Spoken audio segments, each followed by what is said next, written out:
virar mais uma chave aqui, João. Falar agora do Atlético, que venceu o Avaí por 2-1, de virada no Mineirão, nesse domingo à noite. O Morato abriu o placar para o Avaí num erro do Otávio, né? E o Hulk com mais um golaço. O Sacha também considera um golaço. Só não falo que foi mais um golaço, porque o Hulk já tinha marcado um e não chamou tanta atenção. Mas mais uma vitória do Atlético. Passa um pouquinho de tranquilidade. O Avaí, em alguns momentos... O Avaí até, né, o Nicola, que tem um time recheado de jogadores experientes, conhecidos, né? Investiu bem nessa temporada. Mas eu queria que você falasse um pouquinho dessa vitória, que o Atlético foi melhor, pode não ter ficado a maior parte do tempo com a vantagem no placar, mas o Atlético conseguiu dominar e ser o dono do jogo e conseguiu essa virada do Mineirão. O que você poderia falar dessa partida especificamente que você cobriu também?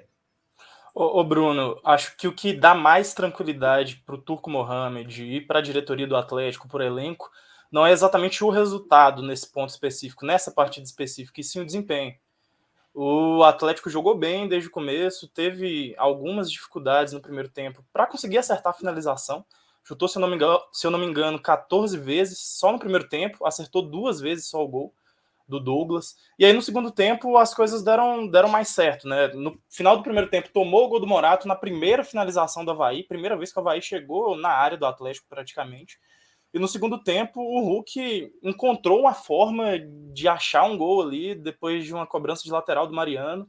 Impressionante o que o Hulk faz, continua fazendo no Atlético.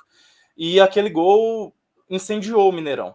Basicamente isso, e incendiou o próprio time que conseguiu a virada com o gol do Sacha, que foi um gol muito bonito, assim como você falou, Bruno.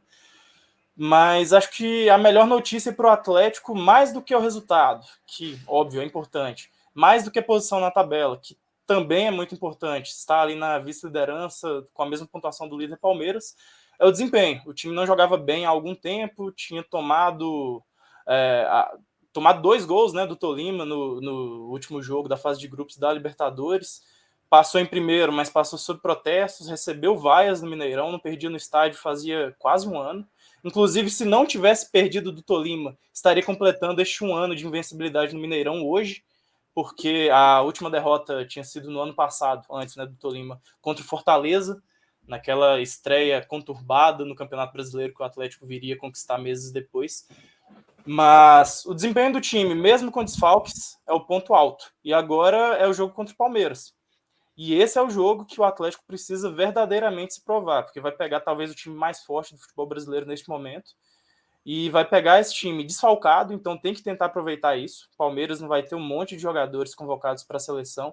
O Atlético tem o desfalque do Guilherme Arana e do Godin. O Godin é reserva, quase nunca joga, então não dá para a gente considerar tanto. Não tem o mesmo peso que, por exemplo, o Gustavo Gomes, o Everton e o Danilo, que são 3 titulares do Palmeiras que estão fora.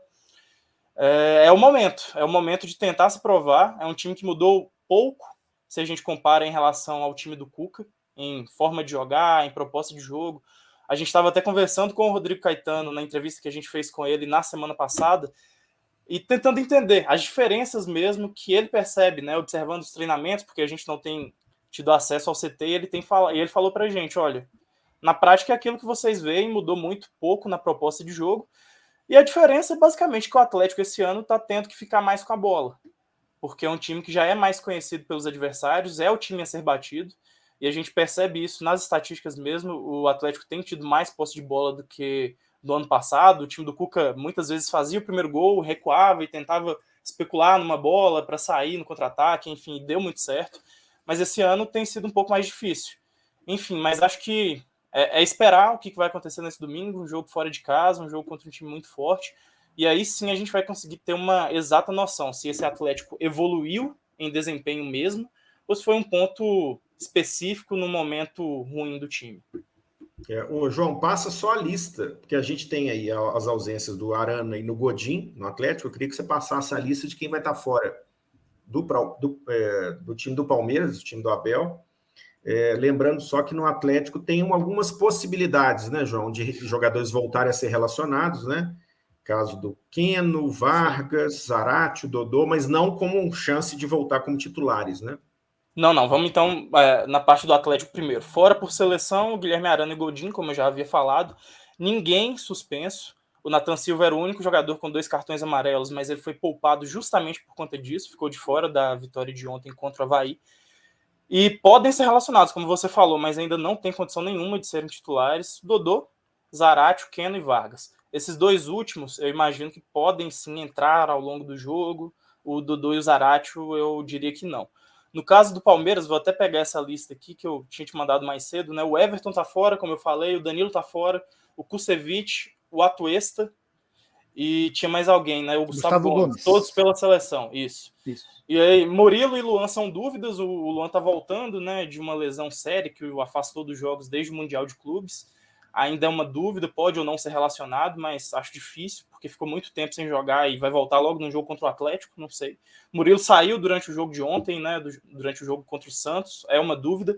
E fora o Jailson, que tá lesionado e vai voltar daqui muito tempo ainda.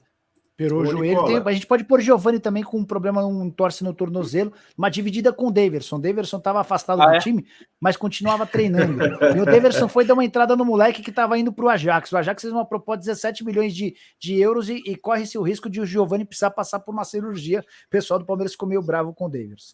Nossa. Ô, Nicola, expectativa que você tem para esse jogão aí do fim de semana, que vale a liderança, né? Palmeiras é um dos times regulares, né, que vem jogando bem e conquistando resultados. Samuel estava falando que o América às vezes joga bem, mas não está conseguindo converter isso em resultado. O Atlético começou agora a converter boas atuações em resultado e antes era o contrário, né? Às vezes vencia sem convencer ou tropeçava.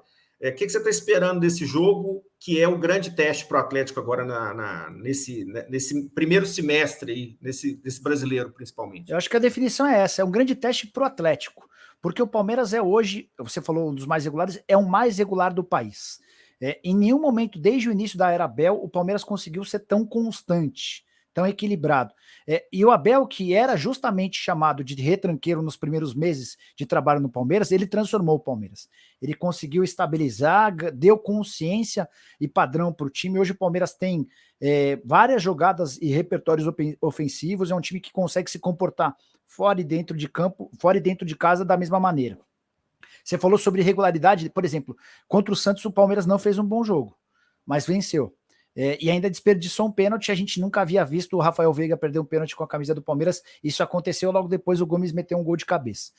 Os problemas do Palmeiras, que são vários, eles estão muito concentrados no setor defensivo, né? Por exemplo, o Gustavo Gomes, que é o grande pilar desse time, não joga, tá fora da seleção. O Luan nem dá pra... é um desfalque, mas é um desfalque muito antigo. O Murilo, que tem atuado com alguma frequência, tá fora também. O Jailson, que em outros momentos poderia ser improvisado como um zagueiro, tá fora, só volta no ano que vem. A gente pode ter nomes de jogadores da base atuando. O Naves, por exemplo, seria uma possibilidade. E aí é um ponto legal para que o Atlético possa explorar. Você tem um confronto de um Hulk super experiente, numa grande fase, golaço que ele fez contra o Avaí, explorando essa juventude de zagueiros do Palmeiras, pode ser uma chave para o jogo. Mas eu estou muito curioso para saber como é que o Atlético vai se comportar num jogo realmente grande. Eu tenho sentido em alguns momentos que esse Galo versão 2022, ele se acomoda na partida, por entender que vai vencer a qualquer momento. Isso talvez ajude a explicar por que o Atlético nos últimos 11 jogos, em 9 deles tomou gol. Só não foi vazado em 2, na vitória contra o Atlético Goianiense e na vitória contra o Brasiliense. Então, e essa é uma coisa que acontece com alguma frequência nos times que ganham bastante no Brasil. O ano seguinte é sempre mais complicado, o ano seguinte a intensidade no treino, no dia a dia já não é tão grande, né? E em alguns momentos eu sinto isso no Atlético, esse preciosismo. No jogo contra o Palmeiras eu tenho certeza que os caras vão dar vida, porque é um jogo grande, é um jogo para reafirmação. Então é o grande jogo da rodada e talvez o grande jogo do primeiro turno, porque para mim hoje são os principais candidatos ao título do Campeonato Brasileiro. O Flamengo que poderia se meter nessa briga é um Flamengo que coletivamente dificilmente existe. É um Flamengo que depende muito da individualidade. Isso ficou mais uma vez claro no jogo contra o Fluminense, que tem muito menos recursos, tem muito menos qualidade, mas é mais bem treinado. O Fernando Diniz consegue fazer com que o Fluminense se comporte de maneira coletiva, algo que o Flamengo não. Então, num campeonato onde não existe final, esse confronto entre Palmeiras e Atlético tem uma cara de decisão. Ô, Nicola, até para aproveitar, na hora que a gente falou do América aqui, a gente não pegou a sua opinião sobre o Corinthians, né? O Corinthians que deu aquela arrancada, criou a gordura no Campeonato Brasileiro, essa vantagem de pontos, sustentou a liderança em momentos em que ele empatou, né? Só no Brasileiro, se não me engano, são 3 empates seguidos. Já são 5 contando Libertadores também. Você acha que agora o Corinthians volta à sua realidade no Brasileiro, perdendo espaço para os times que são os favoritos, Palmeiras, Atlético, daqui a pouco o Flamengo já ganhou mais um jogo também, pode se aproximar entrar no G4 e entrar na briga de vez, mas o brasileiro do Corinthians, pelo que você tem acompanhado, é para ficar ali beirando o G4 ou você chegou realmente, acredita que tem potencial para brigar lá no alto, já que tem muitas competições internacionais que vão tirar jogadores de combate, convocações de seleção que vão enfraquecer Flamengo, Palmeiras e Atlético? Não vejo o Corinthians brigando por título, não. Já dizia isso quando o Corinthians era líder, os corintianos ficavam bravos comigo. Mas, enfim, acho que o Corinthians, inclusive, jogando 3 competições, ele não tem elenco para isso. E até os jogadores mais renomados, os mais famosos, fisicamente têm sofrido demais. Então é o Corinthians que, se classificar para a Libertadores, eu acho que já vai estar dentro de uma realidade. A realidade do Corinthians é estar na Libertadores do próximo ano, de preferência na Libertadores direto, talvez até na pré-Libertadores. Eu não me encanto com esse atual elenco do Corinthians, eu vejo uma série de carências, e não, a gente não deve esperar por grandes reforços na metade do ano. Os reforços que o Corinthians imagina são todos atletas livres do contrato, como tem sido o modus operandi por lá. O fato de também estar jogando a Libertadores e a Copa do Brasil faz com que essa atenção seja dividida. Eu não vejo o Corinthians forte, não vejo o Corinthians na primeira prateleira de times hoje. Te chamou a atenção, Samuel, nesse jogo América e Corinthians, alguma coisa do Corinthians, assim, é um treinador estrangeiro que tem também uma proposta, mas qual a impressão que o Corinthians te passou nessa partida com o América, assim? Cara, primeiro a saída de bola, né? Como eu disse, assim, eu acho que muito por mérito do América também, de conseguir fechar bem ali a saída de bola, principalmente o Juninho colou ali no Duqueiroz, que é o cara da primeira saída ali, e aí eles ficaram sem alternativas. Mas, assim, uma coisa que até o Casagrande chamou a atenção na transmissão, e eu concordo com ele, que é o Renato Augusto muito colado na linha lateral. Isso aí me incomodou bastante, porque, assim, eu entendo, não ele vinha atrás e fazer a saída de bola, mas colar o Renato Augusto, que é um meio de articulação, que é o cara que pode dar um lançamento, que é um cara que pode quebrar uma linha ali com um passe mais vertical. Você colar ele ali na linha lateral, talvez numa tentativa de fazer uma parceria ali com o William, mas assim, para mim foi um dos piores formações assim, que ele poderia ter feito. E assim, muito erro de passe mesmo, assim, não sei se aí já é um pouquinho da qualidade do jogador, talvez desatenção, Roger Guedes errando muito. Então, assim, pelo que eu vi da partida contra o América, tem muita coisa para melhorar. E principalmente essa questão do Renato Augusto, que é um cara essencial ali, não me agradou. Ô, João, para a gente fechar esse debate aqui sobre o Atlético, sobre Palmeiras, o que você projeta para o jogo do fim de semana em termos de postura, né? Talvez os 2 times vão ser colocados à prova em modelos, em posturas diferentes. Como é que você acha que vai se comportar o time do Abel? Você que acompanha tanto o trabalho dele, gosta muito. E como é que você acha que vai se comportar o Atlético nesse jogo fora de casa? Eu estou muito curioso para ver isso, Bruno, porque se a gente analisa os últimos jogos, tanto de Palmeiras quanto de Atlético, as propostas são semelhantes, de times que tentam propor o jogo, que tentam agredir o adversário. Foi-se o tempo em que o Palmeiras de Abel era criticado por conta de ser um time supostamente muito defensivo. A gente viu até recentemente o próprio clube brincando com isso, né? Retranca histórica, depois que o Palmeiras conseguiu a melhor campanha da história da fase de grupos da Libertadores, com 25 gols, se eu não me engano. E o Atlético, se eu não estou enganado, jogou 1 ou 2 vezes neste ano, deixando a bola com o adversário. A mais recente que eu me lembro foi contra o Del Valle, que o Nicola falou que para ele é um dos favoritos a conquistar a Sul-Americana, lá no Equador, em que o Del Valle, que já há algum tempo é um time de muita troca de passes, de movimentação, joga com 3 zagueiros, tenta agredir. Foi o jogo que o Turco espelhou, né?